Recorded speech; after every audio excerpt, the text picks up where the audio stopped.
মোদি, তুমি অন্যায় করেছো, অবিচার করছো।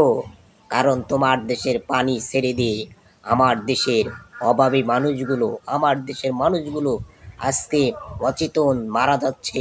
পশু পাখিরগুলো আর্তনাদ, কে দেখবে? শিশুদের আর্তনাদ, তার অভাব অনটনে খাইতে পারতেছে না, চলতে পারতেছে না। হাজার হাজার মানুষ মারা যাচ্ছে, গৃহ ছাড়া হয়েছে, তারা সমুদ্রের পানির স্রোতে ভেসে গেছে। এই অবৈধ শয়তানকে বদমাইশির শাস্তি আল্লাহ রব্বুল আলামিন তোমাকে দিবে। অবিচার করবি না, খবরদার। আল্লাহ পাক ছাড় দেয়, ছেড়ে দেয় না। আল্লাহ ধরে ধরে ধরে না, কিন্তু ধরলে ছাড়বে না। মোদি, তুমি যতই শক্তিশালী হোক না কেন, তোমাকে এমন পর্যায়ে আল্লাহ পাক অপমানিত করবে, তুমি ধরা ছোঁয়ার বাইরে।